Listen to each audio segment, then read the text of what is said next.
The shuttle shook hard as it passed through the docking clamps, and Maya Reyes grabbed the overhead rail to keep from falling into the Brevani officer sitting across from her.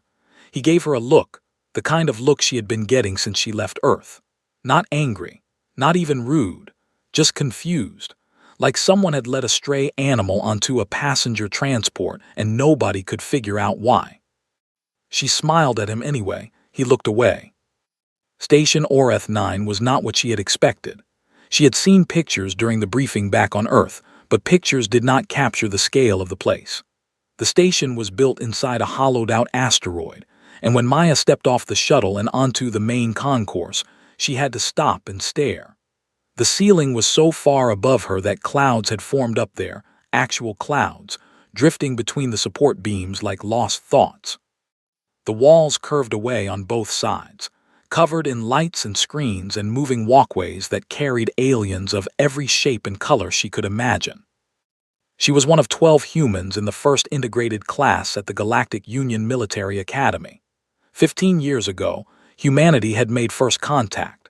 15 years was nothing in galactic terms. Most species had been part of the Union for centuries. Humans were the new ones, the strange ones, the small soft creatures from a heavy little planet who had somehow clawed their way into space with rockets held together by math and stubbornness. Maya did not mind being underestimated. She had been underestimated her entire life. A Lorathi cadet named Kess was assigned as her roommate. Kess was tall and thin, with pale green skin and 4 eyes arranged in a diamond pattern on her face. She blinked all 4 of them at Maya when she walked into their shared quarters and dropped her bag on the lower bunk. "You are the human," Kess said. It was not a question. "Maya," she said, and stuck out her hand. Kess stared at it for a long moment, then carefully touched it with 2 of her long fingers, like she was testing whether it was hot. "Your skin is very warm," Kess said. "That is just how we are," Maya said. The first week was hard. Not because the training was impossible, it was, but Maya had expected that. It was hard because everything on the station was built for bodies that were not hers. The doorways were too tall. The seats were shaped wrong. The food dispensers offered 17 categories of nutrition, and none of them tasted like anything her grandmother would have recognized. The gravity was set to a Union standard that was about 80% of Earth normal, which meant Maya felt strangely light all the time, like she might float away if she stopped paying attention. The training halls were worse. Combat drills were designed for species with natural advantages, extra limbs, bone plating, venom glands, enhanced reflexes. Maya had none of these things. What she had was a body that had been shaped by a planet with strong gravity, thick atmosphere, and a long history of things trying to kill the creatures that lived on it. She was dense. She was durable. And she had been boxing since she was 9 years old in her grandmother's gym in Tondo, Manila, where the ring ropes were frayed and the heavy bags were patched with duct tape, and the only rule was that you always got back up. She lost her first sparring match in 11 seconds. A Garundi cadet, a big one with natural armor across his shoulders and forearms, hit her once in the ribs and she went down so hard her vision went white. The instructor, a bored-looking Brevani, marked her loss on a datapad without comment. Maya got up. She did not win the second match either, or the third. But she kept getting up, and she noticed that some of the other cadets had started watching her with expressions she could not quite read. It was on the 4th day that she found the door. She was lost. The station was enormous, and the navigation system on her wrist unit kept glitching because it was not calibrated for human biosignatures. She had taken a wrong turn on sublevel 4 and ended up in a corridor that clearly had not seen foot traffic in a long time. The lights were dim. The floor was dusty. At the end of the corridor there was a blast door. It was massive, thick enough to withstand a hull breach, the kind of door you put on an armory or a reactor room. But this was not an armory. The markings on the wall said it was Training Hall 7. Someone had welded the door shut from the inside. Warning glyphs were scratched into the metal in at least 3 different languages, and though Maya could not read any of them, the meaning was clear enough. "Stay out." She pressed her palm against the door. The metal was cold. That night she asked Kess about it. Kess went very still. All four of her eyes blinked at different times, which Maya had learned was a sign of anxiety. "You should not go down there," Kess said. "Why not?" "Because that is where instructor Velshara sealed herself 3 cycles ago. She welded the doors shut and she has not come out since." Maya sat on the edge of her bunk and waited. Kess, like most Lorathi, could not handle silence. It made her nervous. Within 30 seconds she was talking. Velshara Tan had been the most decorated combat instructor in the history of the academy. She was Sithari, tall, pale blue skin, silver eyes, 4-fingered hands that could break a training dummy in half. She had trained thousands of cadets across dozens of species. She was brilliant. She was terrifying. She was, by all accounts, the best at what she did. And then, 3 cycles ago, something had gone wrong during an advanced drill. A reactor fluctuation. Gravity destabilized on the training deck. 4 cadets were caught under shifting equipment before anyone could reach them. They died, all 4 of them, in Velshara's hall under her watch. The review board cleared her. It was not her fault. The reactor was the problem, not the instructor. It did not matter. Velshara sealed Training Hall 7 with herself and the memorial markers for her dead students inside, and she had not spoken to another living being since. "Supplies go through an airlock slot," Kess said quietly. "She takes them. That is how they know she is still alive."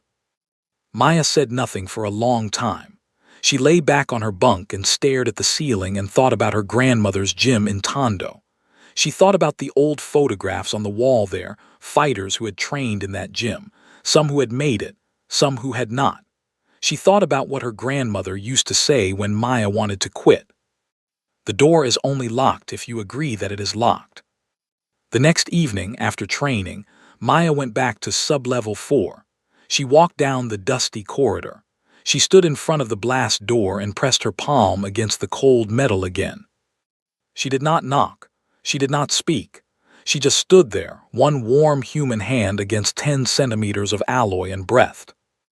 On the other side, in the dark of the sealed training hall, Velshara Tan sat among the memorial markers of her dead students. Her proximity sensors had picked up the contact, a small heat signature, steady breathing, a heartbeat that was faster than most species but strong.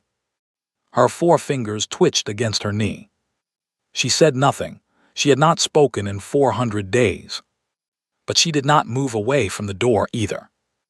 Maya's body was a map of bruises. Every morning she woke up with new colors painted across her ribs and arms and thighs, purple, yellow, green, the whole ugly rainbow of getting hit by creatures twice her size. Kess watched her climb out of her bunk each day and said nothing, but all 4 of her eyes would go wide, and her thin mouth would press into a worried line. "You should request reassignment to a support role," Kess said on the 9th morning, when Maya's left eye was swollen half shut from a sparring session with a Taurelian who had elbows that bent the wrong way. "There is no shame in it. The Brevani do it all the time." Maya rubbed her jaw and rolled her shoulders. Everything hurt. "The Brevani quit because they calculate the odds and decide it is not worth it," she said. "I am not a Brevani." "Clearly," Kess said. The training sessions were teaching Maya more than combat. They were teaching her how aliens thought about fighting. Most species treated combat like a math problem. You measured your advantages against your opponent's advantages, and if the numbers were not in your favor, you withdrew. It was logical. It was efficient. It was, by every reasonable standard, the smart thing to do. Maya did not do the smart thing. She lost, and she got up. She lost again, and she got up again. She adjusted her stance, changed her timing, studied her opponents between rounds with eyes that were starting to see patterns that nobody had taught her to look for. The Garundi always led with their right. The Taurelians overcommitted on their lunges. The Lorathi, though they would never admit it, flinched before they struck. After her 7th straight loss in the main sparring ring, a Sithari cadet approached her in the corridor. He was young, with the same pale blue skin and silver eyes as the species she had read about in the files. He looked at her with something that was not pity and not admiration. It was closer to confusion. "Why do you keep fighting?" he asked. "You lose every time." Maya wiped blood from her lip with the back of her hand. "Not every time," she said. "I lasted 4 seconds longer today than yesterday." He stared at her. Then he walked away without another word. That night, Maya went back to the blast door on sublevel 4.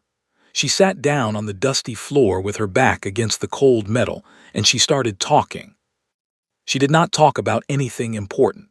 She talked about Manila. She talked about the smell of the streets after rain, wet concrete and diesel and frying garlic from the food stalls. She talked about her grandmother, a small, fierce woman named Rosario who had run a boxing gym for 40 years and had hands like leather and a voice that could stop a fight at 20 meters. She talked about learning to wrap her hands for the first time, the way the cloth felt tight across her knuckles, the way her grandmother had held her wrists and said, "These are your tools. Take care of them." Nobody answered. She had not expected anyone to answer, but she came back the next night and talked again. And the night after that. She talked about Earth. She talked about gravity, how heavy everything was there, how the air was thick and wet, how rain fell hard enough to sting your skin. She talked about oceans, which most galactic species found terrifying. An entire planet covered in water that moved. Maya had grown up near the sea. She told the door about the sound of waves at night, how it was the loneliest and most comforting sound in the world at the same time. On the 5th night, she talked about losing. Not about the sparring matches at the academy, but about real losing. She talked about her mother, who had gotten sick when Maya was 14, and how Maya had sat beside her hospital bed for 3 weeks and watched her disappear one piece at a time. She talked about the feeling of standing in the gym afterward, hitting the heavy bag until her hands bled because she did not know what else to do with the thing inside her chest that was too big to hold. "My grandmother found me," Maya said to the door. Her voice was quiet. "She did not tell me to stop. She did not tell me it would be okay. She just wrapped my hands again because I had done it wrong, and she said, 'The punch you throw after you have been knocked down is worth 10 you throw while standing.' I did not understand it then. I think I am starting to understand it now." Silence. The corridor was empty and dim. The dust on the floor showed only her own footprints, going back and forth from the same spot every night. She came back the next night. And the next. She talked about the food at the academy, which she described in detailed and unflattering terms. She talked about Kess, who was terrified of everything but kept showing up anyway, which Maya said was the bravest kind of person to be. She talked about the cadets who looked at her like she was something they had found on the bottom of their boot. 11 days, 12, 13. On the 14th night, Maya did something different. She did not sit down. She stood in front of the door, close enough to feel the cold radiating off the metal, and she said, "I know what happened. I know about the 4 cadets. I know it was not your fault. And I know that does not matter to you because fault is not the point. The point is that they were yours and they died and you were right there and you could not stop it." She paused. Her voice was steady, but her hands were not. "I am not going to tell you it gets better. I am not going to tell you to come out. I am just going to keep coming back. That is what I do. I keep coming back." Nothing. The door was cold and solid and silent. Maya pressed her forehead against the metal for a moment, then turned and walked back down the corridor. On the other side, Velshara Tan sat on the floor of Training Hall 7 with her back against the same door. The memorial markers stood around her in the dark, 4 columns of light, each one carrying the name and image of a student she had failed to save. She had listened to every word the human girl had said for 14 nights. She had not meant to listen. Sound carried through blast doors poorly, and she had to press her ear against the metal to hear, which meant she had chosen to listen, which meant something she was not ready to examine. The girl's voice was strange, warm and rough like something weathered. Velshara had trained cadets from 37 species, and none of them sounded like this. None of them talked about losing as though it were a thing you could hold in your hands and use. She had not spoken aloud in 419 days. Her throat felt like it belonged to someone else. But on the 15th night, when Maya was sitting on the floor again, telling the door about a street cat she had adopted as a child that kept running away and kept coming back, Velshara heard her pause mid-sentence. The girl had been laughing softly, a small, real laugh, and then she had gone quiet, as if she had run out of air. In the silence, Velshara exhaled. It was not a word. It was not even a sigh. It was just a breath, released through a throat that had been clenched shut for over a year. The sound was so small that it should not have carried through 10 centimeters of blast-grade alloy. But Maya heard it. On the other side, she went still. Her hand, which had been resting against the door, pressed down a little harder. Her pulse jumped. She did not say anything. She did not want to scare whatever fragile thing had just happened. She sat there for another hour, quiet, her hand on the door. And on the other side, Velshara sat in the dark with her hand in the same spot. 4 pale blue fingers spread against the metal. And for the first time in 419 days, she did not feel entirely alone. The quarterly combat evaluation was 6 weeks away, and Maya was nowhere near ready. She knew this because her body told her so every single day. The sparring sessions had gotten harder as the instructors pushed the cadets toward evaluation readiness. Maya's win record was still terrible. She had managed to beat a few of the smaller cadets through sheer persistence, but against anything her size or larger, she was consistently outmatched. Her boxing was good. Her boxing was, if she was being honest, excellent.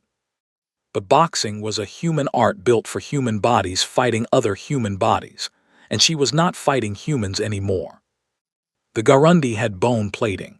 The Taurelians had 4 arms. The Cytheri had reflexes so fast they could read a punch before it was thrown. Every species had millions of years of evolution backing up their combat instincts, and Maya had what? 2 fists and a refusal to stay on the floor. It was not enough. She needed more. She needed a teacher who understood how different bodies moved. Someone who could look at a human frame and see not what it lacked, but what it could do that nothing else in the galaxy could do. She needed the kind of teacher who had spent a lifetime studying combat across species and building fighting styles out of biological truths. She needed Velshara Tan. But Velshara was still behind her door, and one exhaled breath in 15 days was not exactly an invitation. Maya threw herself into preparation anyway. She trained before the scheduled sessions and after them. She studied recordings of past evaluations, watching how different species moved, looking for patterns and weaknesses. She ran the corridors of the station at night when they were empty, building her wind, keeping her earth-heavy legs strong in the lighter gravity.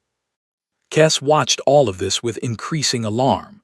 "You are going to break something," she said one evening as Maya wrapped her hands in her bunk, wincing as the cloth passed over a cracked knuckle.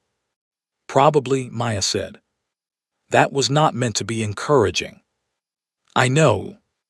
Her evaluation opponent would be determined by the ranking system, and based on her current placement, she was almost certainly going to face Torek.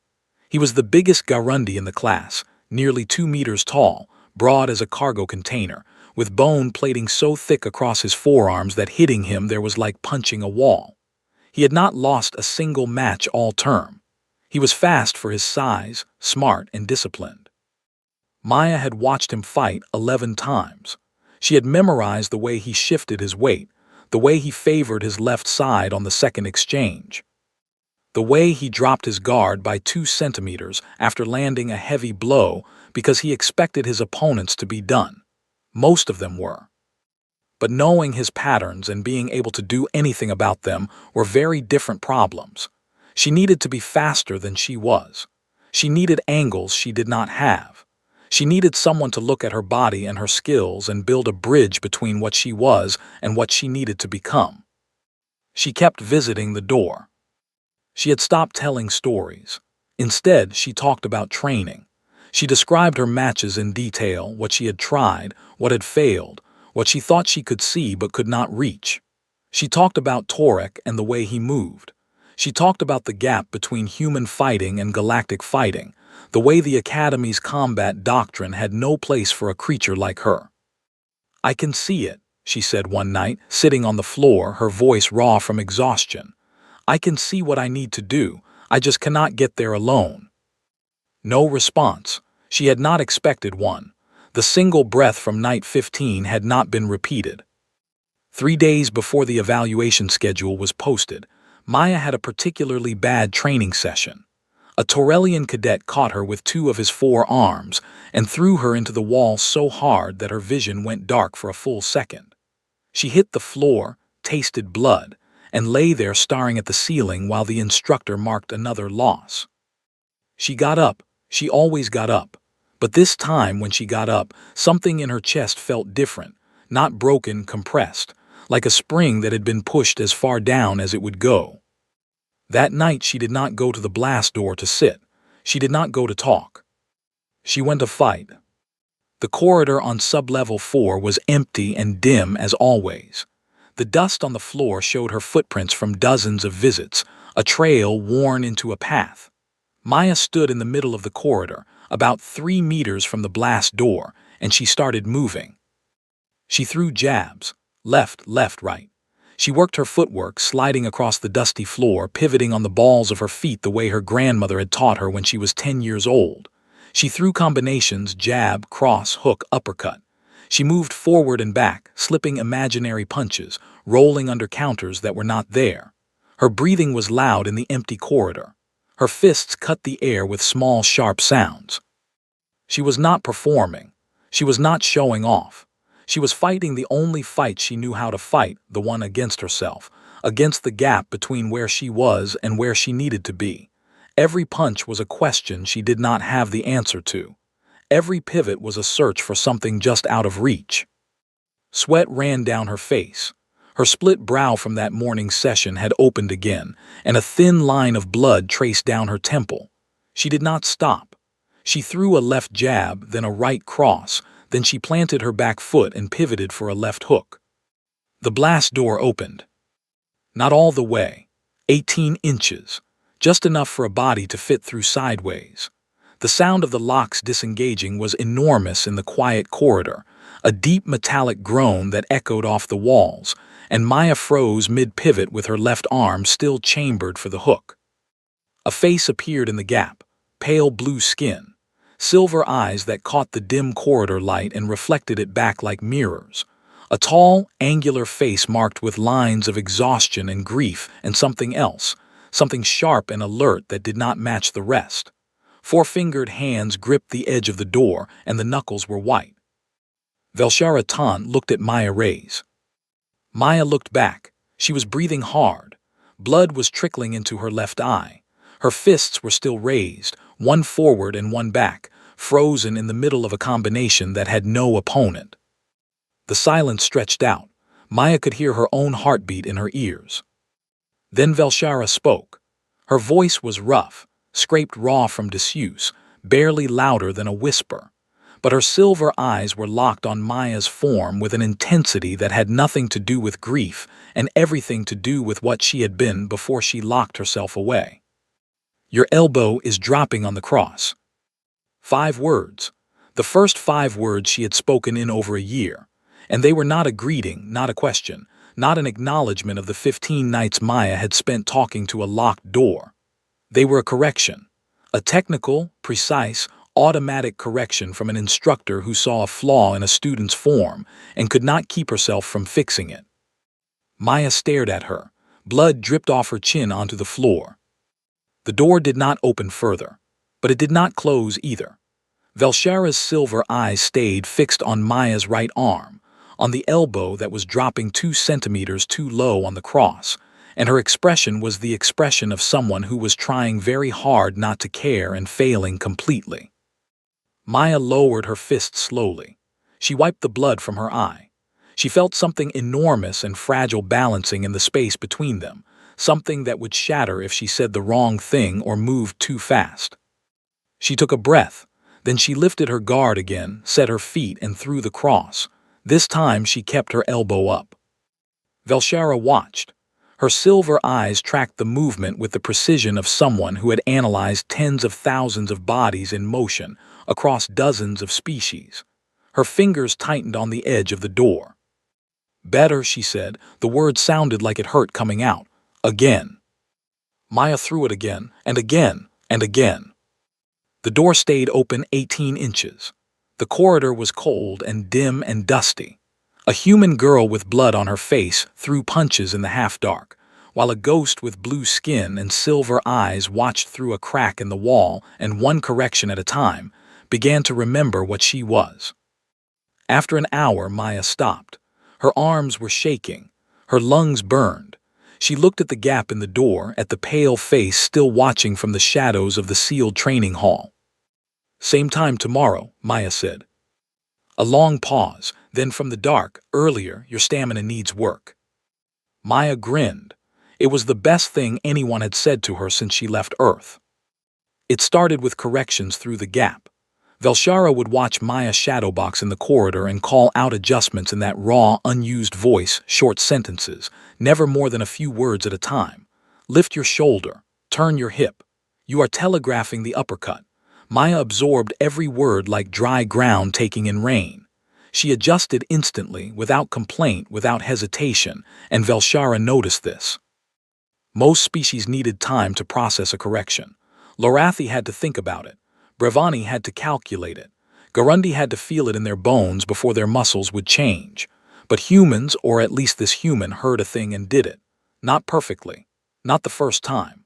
But she tried it immediately, failed, and tried again in the same breath. It was like watching someone fall down a staircase and somehow land one step lower each time. By the third night, Velshara was standing in the gap instead of hiding behind it. By the fifth night, she had stepped into the corridor entirely. She was thinner than Maya had imagined.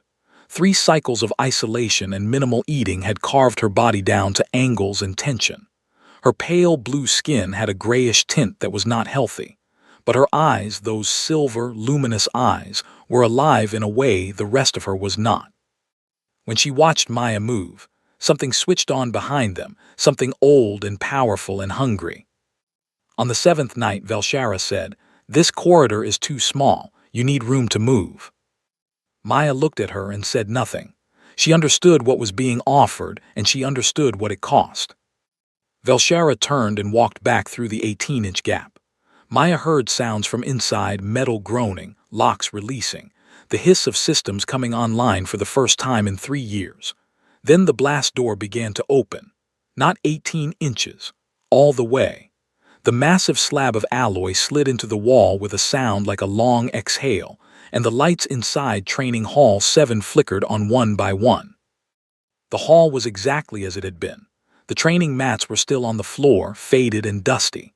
Scorch marks from the gravity malfunction were burned into the far wall like shadows. Equipment that had shifted during the accident was still piled where it had fallen, and in the center of the room, standing in a circle of soft light, were 4 memorial columns. Each one projected a holographic image, a face, a name, a date. 4 students, 4 lives that had ended in this room. Velshara stood among them with her back straight and her hands at her sides. Her jaw was tight. Her 4 fingers were trembling. Maya walked in slowly. She looked at the memorial columns. She looked at the faces. She did not say anything about them. She did not offer comfort or sympathy or any of the things people say when they do not know what else to do. She walked to the nearest training mat, brushed the dust off with her foot, raised her guard, and said, "Okay, teach me." Something in Velshara's face shifted. It was not a smile. It was closer to the expression of someone who had been holding their breath for 3 years and was finally allowing themselves to exhale. She stepped onto the mat across from Maya, and she began to teach. What happened over the following weeks was something the Academy had never seen before. Velshara had spent her career studying combat across species, analyzing how different bodies moved, how different physiologies created different advantages, how fighting styles were shaped by the planets and pressures that had forged each species. She had built training programs for 37 different species. She had never built one for a human. Maya was her first. She started with the basics. She studied the way Maya moved, really studied it, with the analytical precision that had made her the best instructor in the Academy. She measured Maya's reaction time, her striking force, her recovery speed, her joint mobility, her center of gravity. She watched her fight, and she watched her rest, and she watched the way she breathed. What she found surprised her. Humans were not the strongest species. They were not the fastest or the toughest or the most agile. But they had something that Velshara had never seen in any other species, something that did not show up in the physical measurements because it was not physical. "You fight with your feelings," Velshara said one evening, standing over Maya, who was lying on the mat, breathing hard after a drill that had pushed her to the edge of collapse. "Every other species I have trained treats emotion as interference, something to manage, to suppress, to work around. Your combat doctrine on Earth, this boxing, it does the opposite. You use it." Maya wiped sweat from her eyes. "Use what?" "Everything: pain, anger, fear. I watched you this morning when the drill went wrong and you fell. Your heart rate increased, your breathing changed, and your next 3 strikes were faster and more accurate than anything you had thrown before. You did not panic. You did not freeze. You took the pain and you turned it into fuel." Velshara sat down on the mat beside her. For someone who had not spoken in over a year, she was becoming more articulate by the day, as if the words had been building up behind the dam of her silence and were now finding their way out in a steady, widening stream. "The Union combat doctrine assumes that emotional states degrade performance," she said.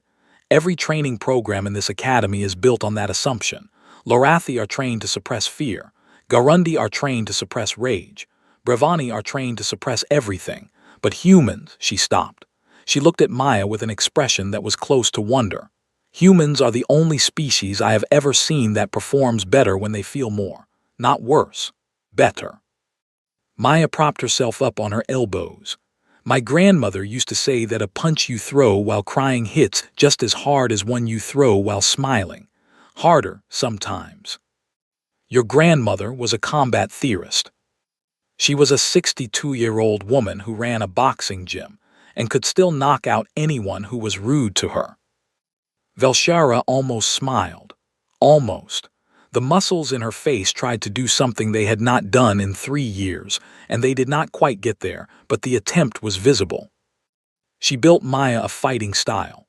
It was not boxing, and it was not any galactic combat form.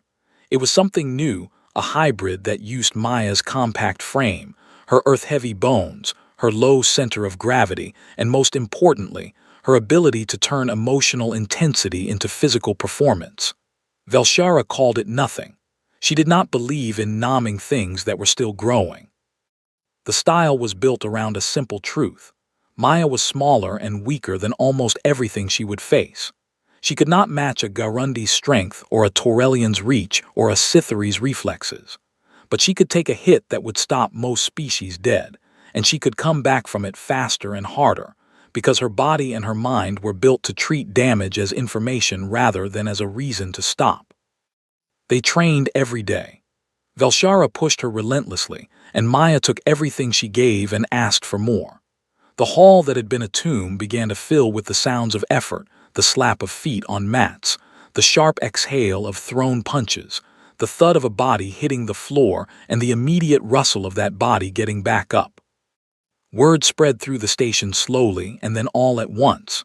Commander Dalkett, who had written Velshara off as a permanent loss, received a report that Training Hall 7 had been unsealed and that the legendary instructor was active inside. He did not believe it until he saw the security footage. Other instructors talked about it in the staff corridors. Cadets whispered about it in the mess hall. Kess, who had been watching Maya come back to their quarters every night more battered and more alive than the night before, finally said, "You did it. You actually opened the door." Maya shook her head. "She opened the door, I just did not go away." The night before the evaluation, Maya was alone in the hall, stretching, when Velshara came in from the side entrance. She looked different. She had eaten properly for the first time in weeks. The gray tint was fading from her skin. She still looked like someone who had been through something terrible, but she no longer looked like someone who was still inside it. She crossed the mat and stood in front of Maya. Then she did something she had not done in 3 cycles. She reached out and placed her hand on Maya's shoulder, 4 pale blue fingers resting on warm brown skin. "You are ready," she said. Maya looked up at her. You think so? Velshara held her gaze. I know so. I have trained thousands of students. You are not the most talented. You are not the strongest or the fastest. But you are the most stubborn creature I have ever met, and in all my years of teaching, I have learned that stubbornness beats talent every single time. She paused. The memorial columns glowed softly behind her. Thank you, Velshara said quietly, for not leaving when the door was closed. Maya put her hand over Velshara's, human warmth against Sithri cool. I told you, she said. I keep coming back, that is what I do.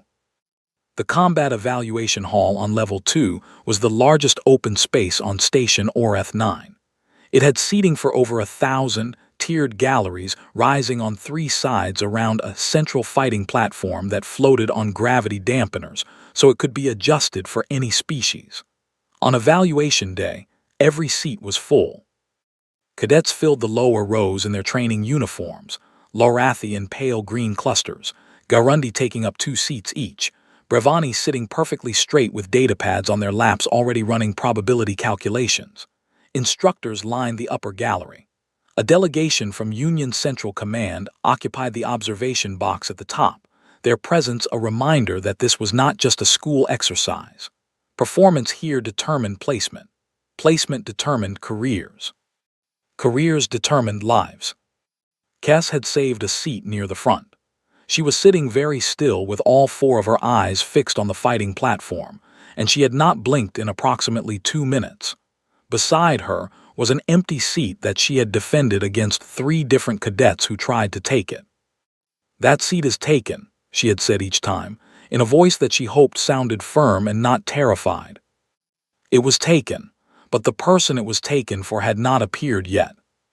The evaluation matches ran in order of ranking, lowest to highest. Maya watched from the staging area as bout after bout played out on the platform. Lorathi cadets fought with careful precision. Brevani cadets fought with calculated efficiency. Garundi cadets fought with overwhelming force. Each match lasted between 30 seconds and 3 minutes. Most ended when one fighter signaled submission or when the medical system flagged a critical injury. Maya stretched and wrapped her hands. The cloth was worn soft from use. She wound it tight across her knuckles and between her fingers, the way her grandmother had shown her, the way she had done 1,000 times in a gym that was now unimaginably far away. The familiar pressure settled her. Her heartbeat was steady. Her breathing was even. She was not calm. She was not relaxed. She was something else, something her grandmother would have recognized. She was ready the way a wave is ready when it has pulled back as far as it can go, and there is nothing left to do but come forward. The match before hers ended with a Torellian submitting after a Garundi pinned 2 of his 4 arms. The crowd applauded politely. The announcer, an automated system that spoke in 6 languages simultaneously, called the next bout. Maya Ray's Earth versus Torek Gar. The crowd shifted. This was the match people had been talking about, the human against the biggest Garundi in the class. It should not have been interesting. On paper, it was a mismatch so severe that the Brevani cadets had already calculated Maya's odds of winning at less than 4%. But word had spread about the girl who kept getting up, and about the ghost instructor who had come back from the dead to train her, and the hall was buzzing with a curious, restless energy. Maya climbed onto the platform. Torek was already there. He was enormous. Standing across from her on the fighting surface, he blocked out the light from the overhead arrays.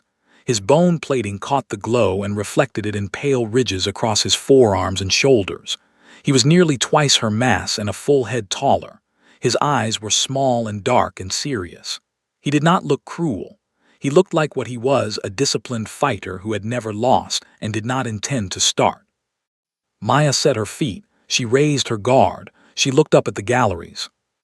The empty seat next to Kess was no longer empty. Velshara Tan sat there, straight-backed, her pale blue skin almost luminous under the hall lights. She was wearing the instructor's uniform she had not put on in 3 years. It hung loose on her thin frame, but she wore it like armor. Her silver eyes were fixed on Maya with absolute focus. The hall had gone quiet when she entered. People had turned to look and then turned away and then turned back, because they could not quite believe what they were seeing. The legendary instructor who had sealed herself in a tomb was sitting in the gallery at a combat evaluation like the past 3 cycles had been a bad dream. Maya saw her. Their eyes met across the distance. Velshara gave her one single nod. The signal sounded. Torek came forward fast. He was smart. He knew that a smaller opponent's best chance was at range, so he closed the distance immediately, cutting off the platform, driving Maya toward the edge. His first strike was a sweeping blow with his plated forearm, the kind of hit that had ended most of his previous matches in seconds. It caught Maya in the shoulder. The impact spun her sideways and she hit the platform surface hard, her cheek striking the mat, her vision flashing white. Pain flooded through her left side in a hot wave. In the gallery, the Brevani cadets began updating their calculations. The Lorathi looked away. Kes made a sound that was not quite a word. Maya got up. She was on her feet before the referee could begin a count. She shook her head once, set her guard, and moved back to center. Torek watched her with those small dark eyes. There was something in his expression that had not been there before, not concern, something closer to recognition. He came again. This time he combined the forearm strike with a low sweep, trying to take her legs. Maya read it. She had watched him use this combination 9 times in training footage, and she slipped the forearm by centimeters, but the sweep caught her ankle and she went down again. Harder this time. The back of her skull hit the mat and the ceiling lights blurred into streaks. She got up. Torek hit her again, a straight shot to the ribs that lifted her off her feet. She hit the platform on her back and lay there for 1 full second, staring at the clouds that drifted near the station's distant ceiling. She got up. The crowd had stopped making noise. The Brevani had stopped calculating. Even the Union delegation had leaned forward in the observation box. Something was happening on the platform that did not fit any combat model they had ever seen. The human was losing. She was losing badly. She should have submitted after the first hit. She should have been carried off after the second. But she kept standing, and each time she stood, she was not the same fighter who had fallen. Maya could feel it happening, the thing Velshara had seen in her, the thing her grandmother had built into her bones. Every hit she took was not just damage, it was data. Her body was reading Torek's patterns through the pain, absorbing his timing, his angles, his tells. The first hit had taught her his speed. The second had taught her his range. The third had taught her his rhythm. And now she knew. She set her feet. She raised her guard. Blood was running from a cut above her ear and her left shoulder was screaming, but her eyes were clear and her stance was solid, and something had changed in the air around her that even Torek could feel. He came forward. The same combination, forearm, sweep, straight shot. It was his best sequence, the one that had beaten every opponent he had faced. Maya did not try to block the forearm. She went under it. She dropped low, lower than any species his size would expect, because humans had flexible spines and strong legs and a center of gravity that was built for a world that pulled harder than this one. The forearm passed over her head by millimeters. The sweep missed because she was already inside his reach, too close for his long limbs to find her. And then she did the thing Velshara had built for her. She planted her back foot. She drove upward from her legs, through her hips, through her core, channeling every gram of her earth-forged, heavy-gravity body into a single rising strike. An uppercut, the most basic punch in boxing. The first punch her grandmother had ever taught her. It hit Torek under the jaw, in the gap between his bone plates, where the armor did not reach. The sound was like a door slamming open. Torek's head snapped back. His plating cracked, not shattered, but cracked, a web of fractures spreading from the point of impact. His eyes went wide and unfocused. He staggered backward 1 step, 2 steps, and then his legs failed and he dropped to the platform like a building coming down. The hall was silent for 3 full seconds. Then it erupted. The sound was deafening, a roar from 1,000 throats in 12 languages, cadets on their feet, instructors leaning over the gallery rails. even the Union delegation standing in the observation box. Kess was screaming something in Lorathi that probably translated to a very improper word. The noise crashed over the platform like a wave, and Maya stood in the middle of it with blood on her face and her fists still raised and her grandmother's voice in her head saying, "See, you got back up." But she did not celebrate.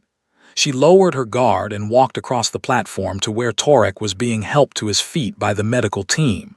He was dazed, blinking, one hand touching the crack in his plating with an expression of total disbelief. Maya stopped in front of him. She bowed, a deep, formal bow, the kind her grandmother gave to every fighter who had earned her respect. It was a gesture from a small gym in Tondo, Manila, on a heavy planet very far away, and it meant, "You gave me everything you had, and I honor that." Torek looked at her.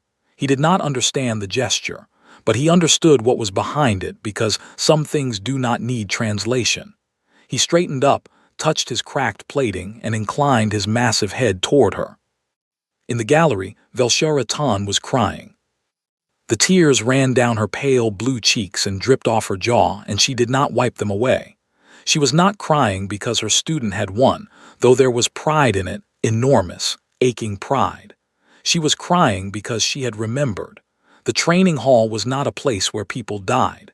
It was a place where people learned to get back up. She had locked the door because she believed she had failed her students by not being able to save them. But saving was not the lesson. It had never been the lesson.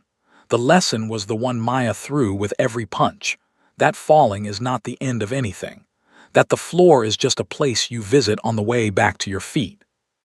One solar cycle later, the blast door on sublevel 4 was gone.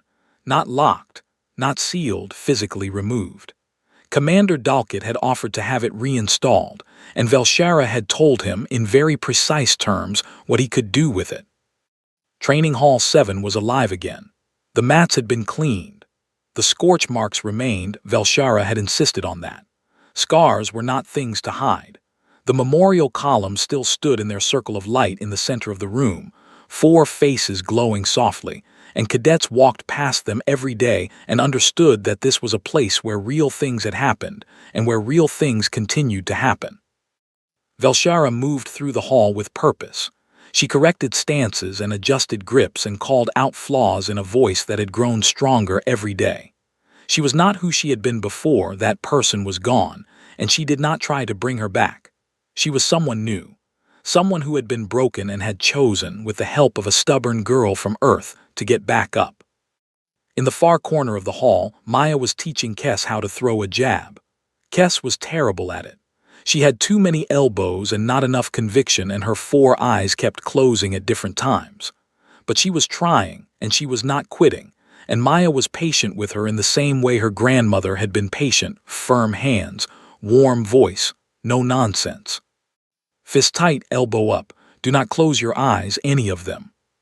"This is a terrible idea," Kess said, throwing a jab that went sideways. "Yes," Maya said, again. From across the hall, Velshara watched them. She was leaning against the wall near the memorial columns, her arms crossed, her silver eyes soft. The hall was full of noise, the slap of feet, the thud of strikes, the grunts and laughter of cadets from a dozen species learning to push past what they thought they could do. The door stayed open. It was never going to close again.